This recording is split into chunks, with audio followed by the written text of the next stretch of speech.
Mensagens do coração de Deus para o seu coração. Momentos com Jesus.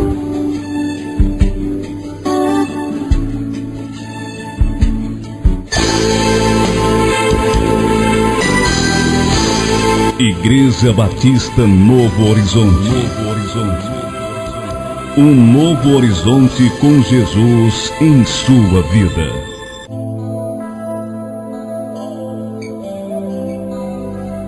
Porque a palavra de Deus é viva e eficaz, e mais cortante do que qualquer espada de dois gumes, e penetra até o ponto de dividir alma e espírito, juntas e medulas, e é apta para discernir os pensamentos e propósitos do coração. Vamos ouvir agora a mensagem da Bíblia.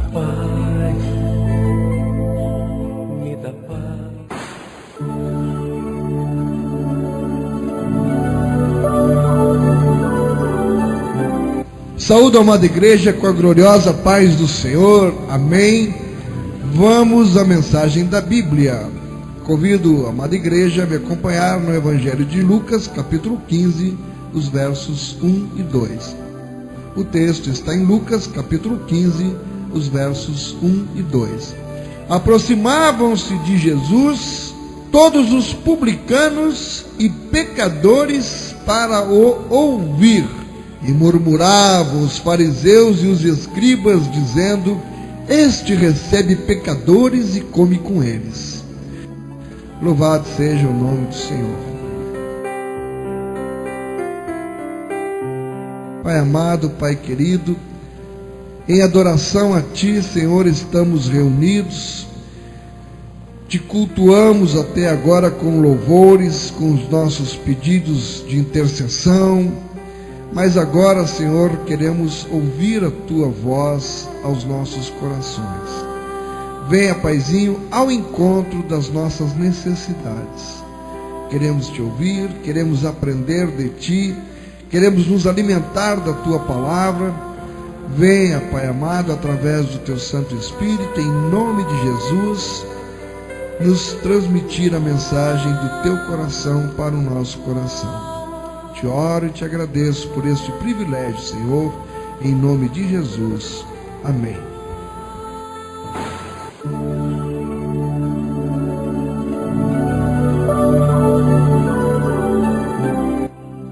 Deus sabe esperar. De sã consciência, alguém aqui aceitaria dar um emprego na sua empresa, ou melhor ainda, na sua casa, para a pessoa que saiu do presídio, pagou lá 9, 10 anos por envolvimento com tráfico? Você já fica pensando que ela tem ligações com o mundo do crime. Você tem confiança numa pessoa assim para colocá-la na sua casa, para ela trabalhar lá e você sair e ela ficar sozinha? Difícil, né? Há uma desconfiança natural. A gente cria essa desconfiança. Se souber que foi presidiária, dificilmente as pessoas conseguem emprego. O que nós vemos realmente é que as pessoas ficam desconfiadas. Você já foi furtado? Eu explico. Você emprega uma pessoa na sua empresa. Você acredita naquela pessoa, dá oportunidade. Ou você conhece aquela pessoa e contrata para trabalhar na sua casa. E um dia você cai duro quando começa a sentir falta de objetos, dinheiro. Já aconteceu isso? Você já deu oportunidade para alguém e foi furtado? Alguém que você confiou? Eu já passei por essa experiência, tanto na loja quanto na minha casa. E é duro. Você olha para a pessoa e não quer acreditar que ela teve coragem de fazer aquilo. Mas aí, o que acontece? Você já começa a olhar para as outras pessoas desconfiando. O que é que resta na gente? Eu queria levar a igreja a pensar sobre isso. O sentimento de decepção, concorda? Porque você confiava na pessoa, e aquela pessoa que você confiava, ela te traiu, ela te enganou, e você começa a olhar para as pessoas todas com desconfiança, você passa a deixar de acreditar no ser humano. Irmão, eu comecei a desconfiar das pessoas. Amado, eu queria que você pensasse essa situação com relação ao pecado. Talvez isto seja o mais trágico que o pecado proporciona. O pecado cria desconfiança entre os seres humanos. O pecado cria barreiras muitas vezes intransponíveis.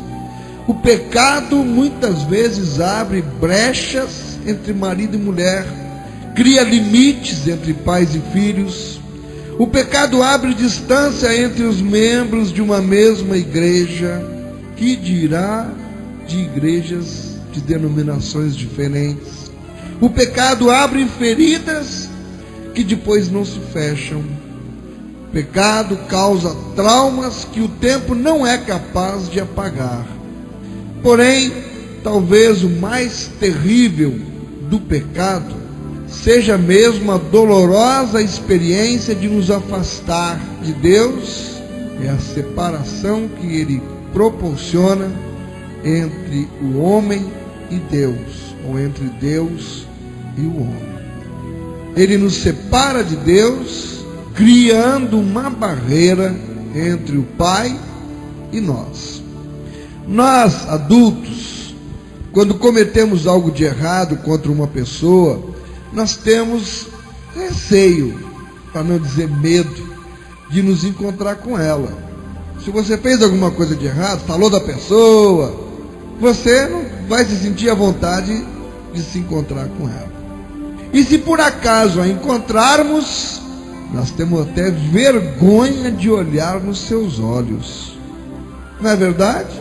É verdade. O pecado, ele separa as pessoas, as famílias, os irmãos, os amigos. Talvez você já tenha sido traído por um amigo em quem você confiava, por um irmão ou uma irmã de sangue até, que te traiu. Talvez você tenha sido traído pelo seu cônjuge, ou traído pelo seu pai, ou pelo seu filho, ou até mesmo por um pastor, ou por um irmão da igreja. E aí, se isso aconteceu com você, aí você entende perfeitamente o que eu estou falando. Isto, irmãos, é o que o pecado nos traz. Como eu disse, o pior de tudo é que ele nos separa de Deus. Concorda comigo? Alguma vez o assaltou a ideia de que, por ter caído tantas vezes na vida espiritual, Deus não queira mais saber de você? Existe algo no mundo que seja capaz de separar Deus de você? Tem você o direito de pensar que Deus o abandonou e o esqueceu? Hoje eu conversava com uma pessoa e ela basicamente me passava esta sensação de que Deus jamais a perdoaria. Ela acreditava que, por mais que ela pedisse perdão, que ela nunca conseguiria obter o perdão de Deus. Já aconteceu isso com você? Ou será que acontece? De você ter esse firme entendimento de que Deus não vai te perdoar nunca? Teu pecado é imperdoável? Pois essa pessoa me passava esta impressão hoje. Eu conversei um bom tempo com ela. O pecado separa Deus de nós? Essa pessoa que hoje me dizia: eu creio que Deus nunca vai me perdoar. Será que o pecado separa Deus de nós? Vamos para a palavra. Isaías 59, verso 2. Vamos ver o que a Bíblia diz. Diz assim: mas as vossas iniquidades fazem separação entre vós e o vosso Deus. Que são as iniquidades? São os pecados. A Bíblia está dizendo que as iniquidades, fazem separação entre nós e o nosso Deus. Separa. E continua o texto: e os vossos pecados encobrem o seu rosto de vós, para que vos não ouça. E esta é uma verdade muito dura. Esta pessoa com quem eu conversava hoje, ela tinha este entendimento que ela diz: Deus não ouve a oração de um pecador. Ela tinha razão ou não? Pela palavra está muito claro: os vossos pecados encobrem o seu rosto de vós, para que vos não ouça. Se você está no pecado, tem só um tipo de oração que Deus ouve: tem que pedir perdão e deixar. Porque só pedir perdão e continuar, você está no pecado. Então na palavra diz: você está no pecado, os vossos pecados encobrem o seu rosto de vós, para que vos não ouça. Tudo bem, o pecado nos separa de Deus, mas eu quero lhe convidar a refletir melhor, um pouco mais, esta noite comigo na palavra de Deus. Vamos ver o que nos diz em Romanos, capítulo 8, os versos 38 e 39. Os versos 38 e 39, diz assim: porque eu estou bem certo de que nem a morte, nem a vida, nem os anjos, nem os principados, nem as coisas do presente, nem do porvir, nem os poderes, nem a altura, nem a profundidade, nem qualquer outra criatura poderá separar-nos do amor de Deus que está em Cristo Jesus, nosso Senhor. Amém. Isaías diz que o pecado faz separação entre Deus e o homem, mas aqui em Romanos está dizendo que nada nos separa do amor de Deus. O que eu posso deduzir com isso? Que Deus, apesar de abominar o pecado, nada faz com que ele deixe de amar o pecador. Concorda comigo? Nada nos separa do amor de Deus. O pecado faz separação, mas o amor dele não cessa, não termina, não se acaba enquanto continuarmos na condição de pecador. Vou explicar melhor. Nós precisamos entender isso, porque, irmãos, isso é uma questão muito crucial para todos nós. Quando Jesus veio a este mundo, os líderes daquele tempo, eles não conseguiram entender essa questão que eu estou propondo que a gente se esforce para entender hoje. Eu tenho a impressão que hoje muitos cristãos também não entendem este assunto. Ouça muito bem, grave esta frase no seu coração: o pecado nos separa de Deus, mas não separa Deus de nós. O pecado nos separa de Deus, mas não separa Deus de nós. Quando Jesus veio a este mundo, as pessoas não conseguiram entender isto, e elas confundiam o pecado com o pecador. Esse é um problema grave, que muitas vezes nós também incorremos neste erro, porque a pessoa está vivendo uma vida lá, infelizmente, de pecado. Nós confundimos a pessoa com o pecado. E eles faziam isso. Quando o homem cometia um pecado, ele era rejeitado e desprezado, e ninguém mais se relacionava com esse homem. Esta era a cultura no tempo de Jesus.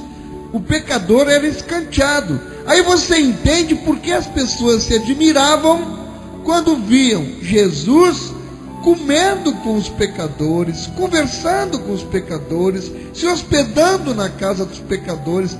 Aquilo para eles era um absurdo, porque eles separavam as pessoas e não queriam conversa com elas. Eu não posso deixar de me lembrar da cultura deles. Está em Josué capítulo 7, a história de Acã.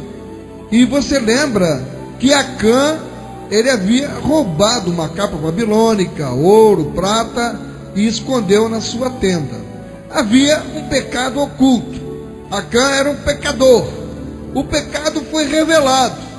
Aí Acã, que fizeram com ele, a sua família, os seus pertences, carregaram as pessoas, os animais, os objetos, para fora do arraial, e lá ele foi massacrado. Ele foi apedrejado, ele, a sua família, pronto. Esse era o entendimento que eles tinham. Tirar o mal do nosso meio, tem que tirar o pecador também e matar. Mataram Acã, sua família. Chega na época de Jesus, eles guardavam esse sentimento. Jesus, ele veio para arrancar esse conceito da mente humana. Por isso, quando Jesus estava nesta terra, enquanto os membros da igreja daquele tempo se afastavam dos pecadores, o que é que Jesus fazia? Jesus os procurava. Jesus se juntava com eles. Jesus se assentava com eles, dava atenção, ouvia, perdoava, abençoava.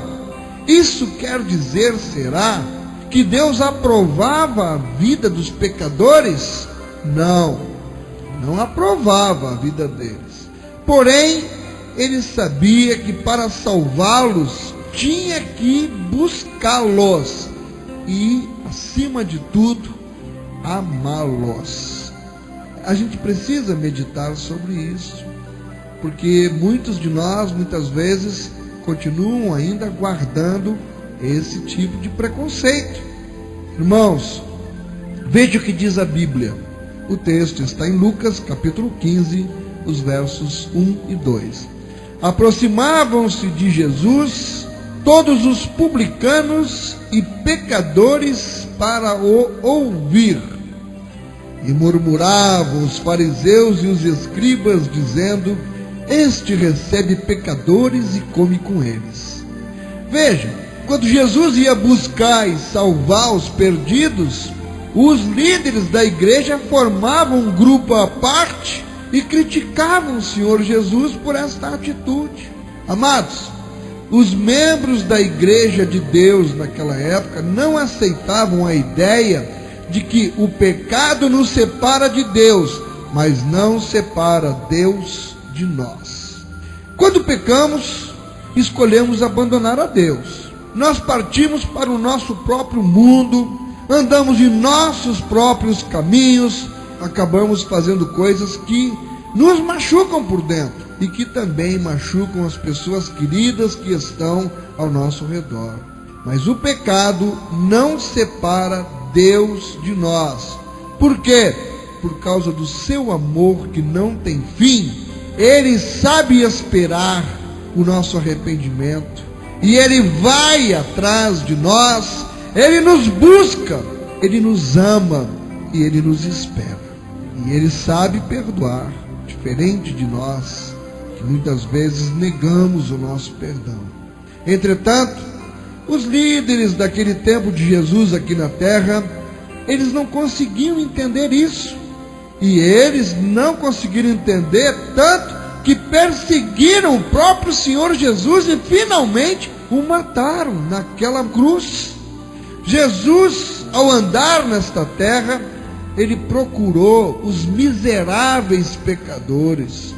E seguramente procurou também as prostitutas, os homossexuais, todo tipo de gente perdida naquele tempo. Leprosos, paralíticos, cegos, gente que não tinha mais esperança, gente que não sabia mais para onde ir. Foram esses a quem Jesus procurou.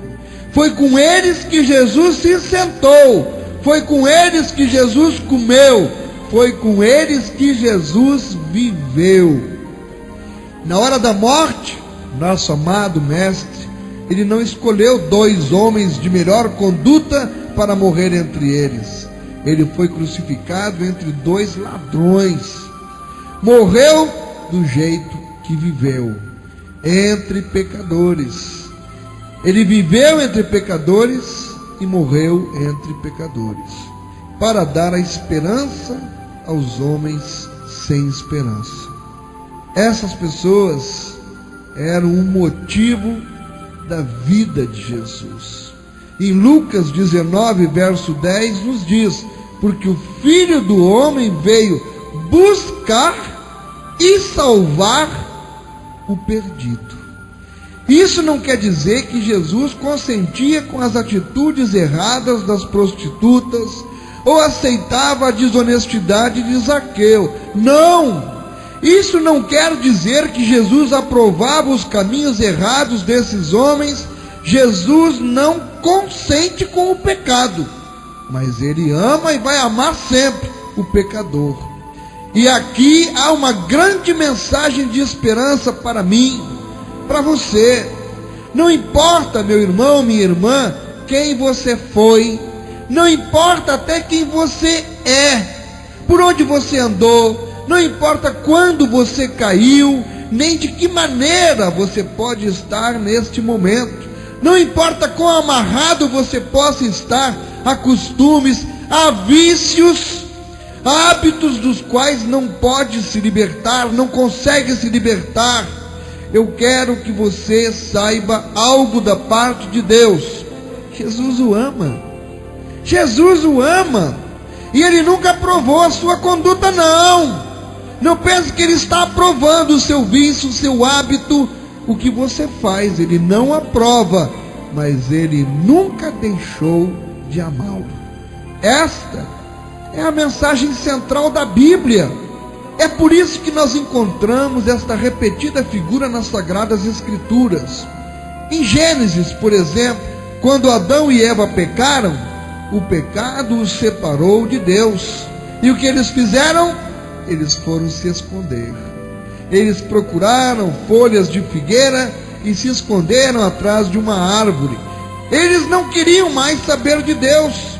Eles queriam fugir de Deus. O pecado separa o homem de Deus, mas não separa Deus do homem, e é por isso que Deus, ao entardecer, desceu de seu trono celeste, pisou na terra, e o que Ele fez foi procurar o homem, foi buscá-lo. A mensagem central da Bíblia é que o ser humano, por causa do pecado, vive longe de Deus, mas mesmo assim, Deus o ama. Por mais que o homem esteja vivendo na miséria, Deus não perde as esperanças, continua acreditando, esperando e buscando. Porque Deus, Ele sabe esperar. Quando o povo de Israel saiu livre do Egito, Deus esteve naquela montanha entregando as tábuas com os 10 mandamentos a Moisés. Enquanto acontecia um momento glorioso lá em cima, lá embaixo, o povo se entregava à idolatria. Tinham feito um bezerro de ouro, estavam adorando aquele bezerro, dançando em torno daquele ídolo. Mas o que é que Deus disse? Far-me-ão um santuário, e eu habitarei no meio deles. Deus não os rejeitou. Não diz: pronto, agora tudo acabado, não quero mais saber desse povo, vão para lá que eu vou ficar aqui. Não. Vocês vão construir um santuário para mim e eu vou habitar no meio de vós. Eu quero habitar no meio de vocês. Isso é amor? Se isso não é amor, eu não sei o significado de amor. Ah, meu irmão, minha irmã, esses homens, por causa dos seus pecados, eles não estavam dando ouvidos a Deus. Eles não estavam querendo saber de Deus, de tão arrastados que eles estavam pela idolatria. Hoje, talvez não estejamos adorando bezerros de ouro, mas sim, quem sabe, estamos adorando um certo tipo de cultura, ou de música, ou de literatura, ou um tipo de amizade, ou um estilo de vida, quem sabe? Talvez estejamos adorando a nossa própria capacidade humana, mas assim mesmo, Deus quer habitar em nosso meio. Como pode Deus querer estar no meio de um povo que não quer saber nada dele? Aí é que está o grande e maravilhoso amor de Deus. Deus vai atrás do ser humano, corre, acredita, espera, trabalha.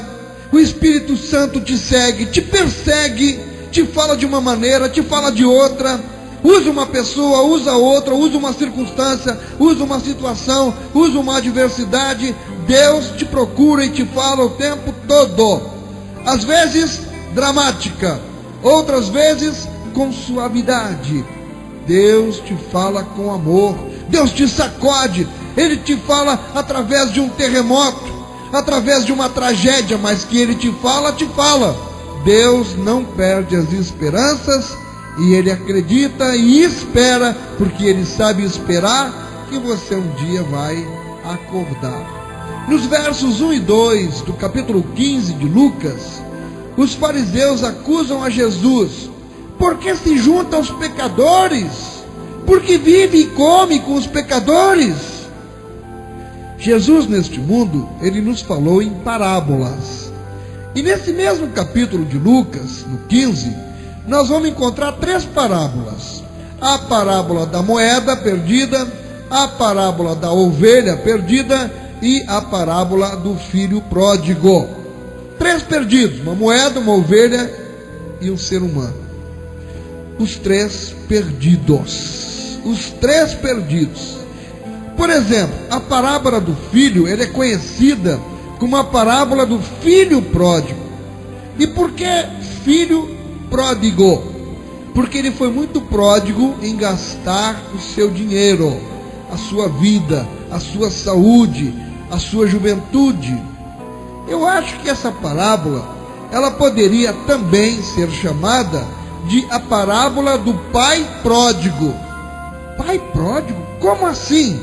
Ele foi um pai pródigo em amar, pródigo em acreditar, pródigo em ter paciência e pródigo em esperar o filho voltar para casa. A figura que se destaca em Lucas capítulo 15 não é o filho que se perde, mas o pai que vai atrás desse filho. Porque ele é o pai que espera, irmão. Ele é o pai que ama, ele é o pai que busca, ele é o pai que anseia pela volta do filho. E o espírito de profecia diz que foi o amor do pai que finalmente venceu no coração do filho e o trouxe de volta. Isso quer dizer que Jesus se junta aos pecadores a fim de buscá-los. Eu pergunto à igreja: em que momento o pai da parábola mais amou o seu filho? Pense. Em que momento o pai da parábola mais amou o seu filho? Você acha o quê? Amou o pai a seu filho quando ele se comportava bem, quando trabalhava na fazenda e cumpria todos os seus deveres? Ou será que este pai amou mais quando o filho estava em meio aos porcos, as prostitutas, gastando a sua vida, gastando o seu dinheiro? Em que momento você acha que aquele pai amou mais o seu filho? Quando o filho estava em casa e se portava bem, o pai o amava muito e muito, e estava muito feliz. Mas quando o filho se afundou na miséria do pecado, eu creio que aquele pai continuou amando-o ainda mais, embora ele estivesse muito triste. Em que momento você acha que Deus mais ama o seu filho? Aí está a diferença, irmão. Quando nós deixamos que o poder de Deus nos transforme e que o seu Espírito nos guie em seus caminhos, Deus nos ama muito e fica feliz. Mas quando nós deixamos de prestar atenção à direção do Espírito Santo, quando nós nos afundamos nas misérias desta vida, Deus continua nos amando, só que agora Ele nos ama com lágrimas nos olhos. Essa é a diferença. Não deixa de nos amar, mas nos ama com lágrimas.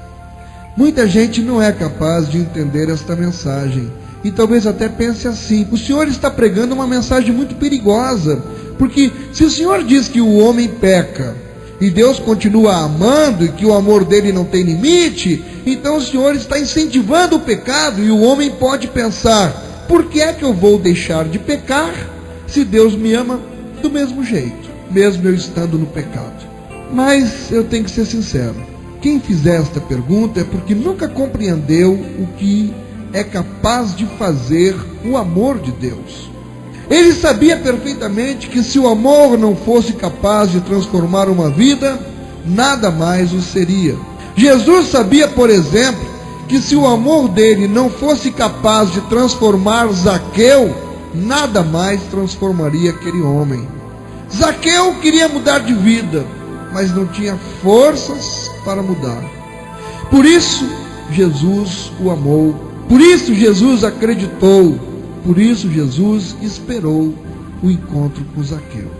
Embora Zaqueu viesse a cair uma vez, caísse outra vez e mais outras, e ninguém mais acreditasse que um dia ele se levantaria, Jesus, entretanto, continuou acreditando, e o seu maravilhoso amor foi o maior argumento que pôde conscientizá-lo do seu estado pecaminoso. Quando Zaqueu compreendeu isso, ele se agarrou num fio de esperança, e aí ele foi lavado e remido no sangue de Jesus. Zaqueu, ali ele aprendeu a não confiar na sua própria força de vontade, e a partir dali ele passou a depender de Cristo. Por isso a sua vida foi transformada. A Bíblia nos ensina, em Romanos 5, verso 20, a parte B, mas onde abundou o pecado, superabundou a graça. O pecador nessa situação, ele precisa se ajoelhar e dizer: Senhor Jesus, sozinho eu estou perdido. Senhor, eu posso prometer 1.000.000 de vezes, mas eu nunca conseguirei. Eu preciso que Tu operes um milagre em minha vida. Senhor, eu preciso que Tu faças algo que eu não posso fazer por mim mesmo. Se você fizer assim, só assim você será transformado. A pessoa com a qual eu conversava hoje, que achava que Deus jamais a perdoaria, ela me disse uma frase muito interessante. Ela dizia: eu já pedi perdão a Deus do meu pecado 1.000.000 de vezes. Eu passo o dia inteiro pedindo que Deus perdoe o meu pecado, mas eu acho que Ele não me perdoa. E aí eu disse: espera aí, irmã, mas a senhora deixou o pecado? Não.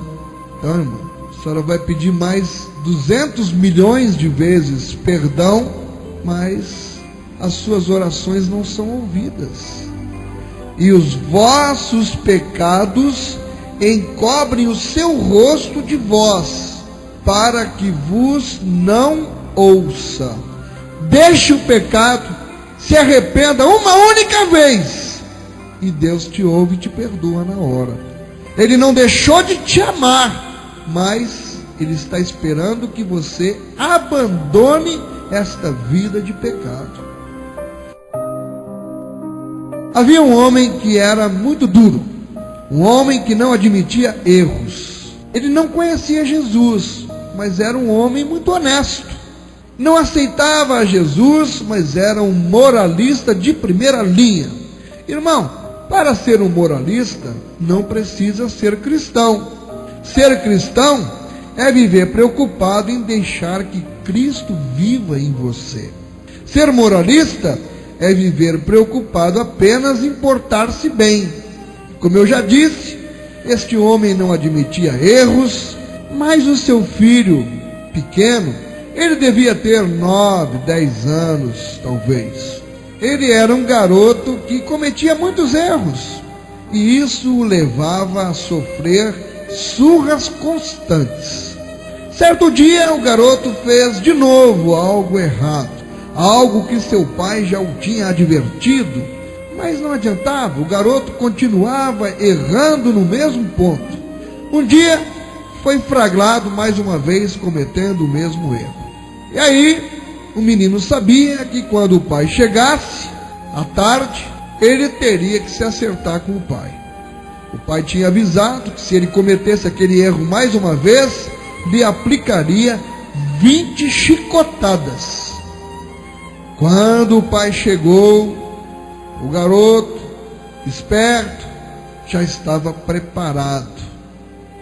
Então o pai lhe disse: filho, vem aqui no meu quarto. O garoto foi. Em sua astúcia infantil, Ele tinha vestido 4 calças para assim diminuir a dor das chicotadas. E assim ele chegou com aquelas 4 calças vestidas, e o pai logo percebeu. E vamos imaginar esse momento, aquele pai no quarto, vendo entrar o filho, com as pernas grossas por causa das 4 calças. O jovenzinho pensava que o seu pai não perceberia, mas logo ele percebeu. E o menino era assim como uma caricatura diante do seu pai, tentando resolver o seu problema, vestindo 4 calças. O pai poderia ter rido do menino, mas ele não riu. E o menino percebeu que lágrimas escorriam dos olhos do seu pai. O chicote continuava em sua mão. O garoto sabia que merecia o castigo. Ele devia aplicar-lhe as 20 chicotadas que tinha prometido. O garoto já havia se preparado para apanhar. Tinha tomado firme propósito que ele não ia chorar, não ia reclamar, ele ia aguentar calado. Podia bater 20, 40, 50 chicotadas. Ele não reclamaria. Estava pronto para receber o seu castigo. Até onde o garoto compreendia, seu pai, inclusive, não sabia o significado da palavra perdão.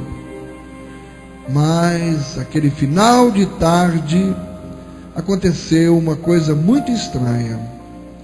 Aquele homem duro se emocionou e disse: meu filho, venha cá, aproxime-se de mim.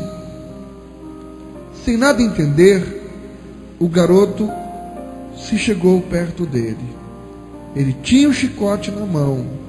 O filho fechou os olhos esperando a primeira chicotada, mas ao invés de receber a chicotada, o que ele sentiu foi um abraço bem apertado do seu pai.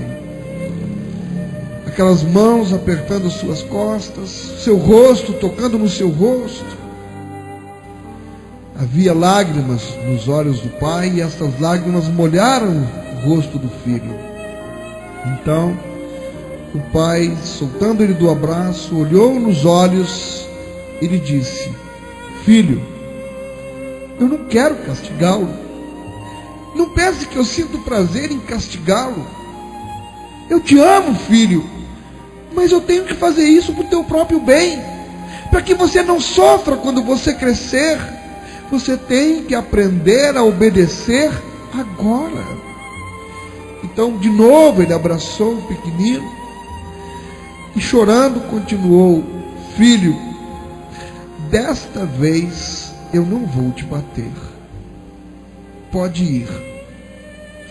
E aquele garoto saiu desconcertado, pensando: se meu pai tivesse me dado as 20 chicotadas, eu não teria derramado uma lágrima. Mas aquela tarde, o choro do menino não pôde ser contido, e o garoto chorou como nunca. O abraço terno do seu pai doeu muito mais do que 20 chicotadas. O seu amor doeu mais que o seu castigo. Se o pai o tivesse castigado, talvez até ele continuasse fazendo aquilo que tinha feito sempre. Mas naquele mesmo dia, o garoto prometeu para si mesmo que nunca mais faria o seu pai chorar.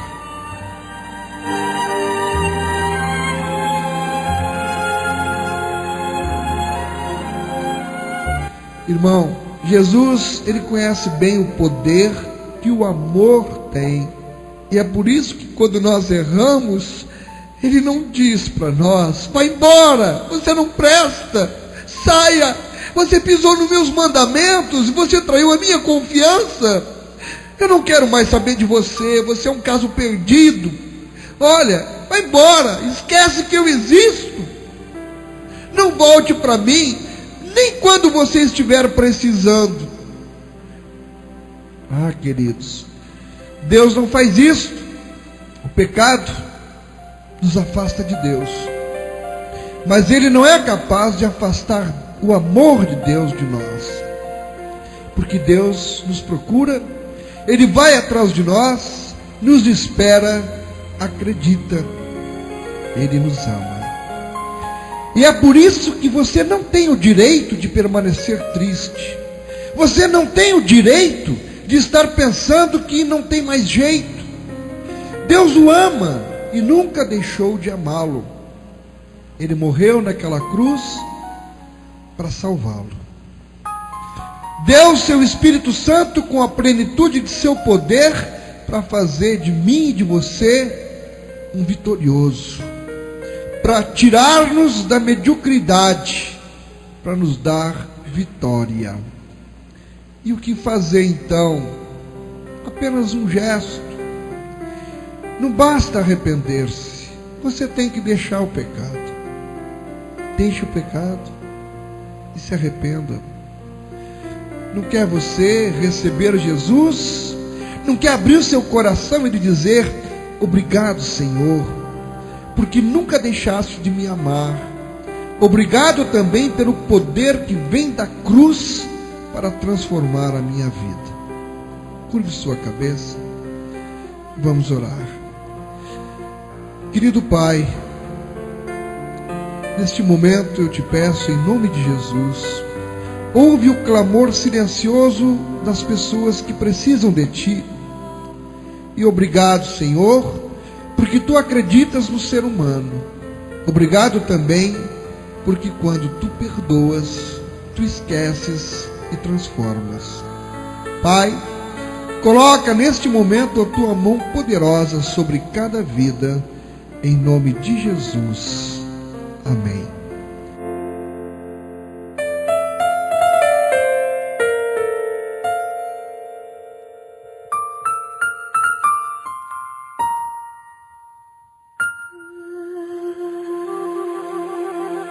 Igreja Batista Novo Horizonte. Novo Horizonte. Um novo horizonte com Jesus em sua vida.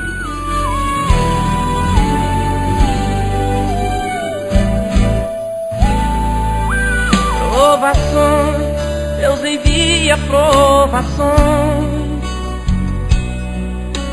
mas conhece muito bem o teu limite. Situações são cruéis, situações que aparecem te deixando assim tão triste. Por que será que as lutas não acabam e o dia da angústia não tem fim? Dos olhos muitas lágrimas desabam. Você diz: será que Deus se esqueceu de mim? Mas Deus conhece bem a tua vida. O teu sofrimento tem medida. É no teu limite que Deus vai agir. Falta muito pouco para conseguir. Provações e lutas não são invencíveis. Você crê no Deus das causas impossíveis. Levante a cabeça, olhe para o céu. Deus jamais te esquece, Ele é provações. Deus envia provações, a pior das situações. Você é capaz de superar provações. Deus envia provações, mas também traz soluções. Tudo muda e vai mudar.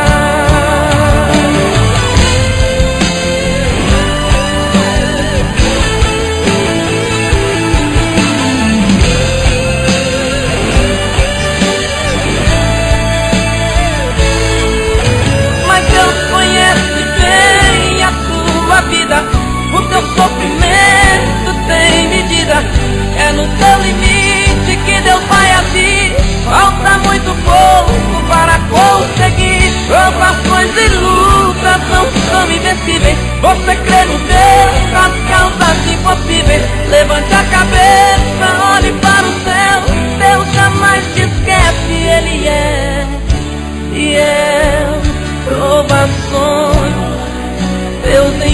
envia provações, a pior das situações.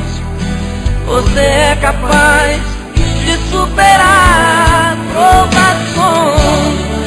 Deus envia provações, mas também traz soluções.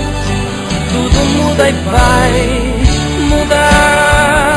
Provações, Deus envia provações, a pior das situações. Você é capaz de superar provações. Deus envia provações, mas também traz soluções. Tudo muda e vai mudar. Programa Momentos com Jesus.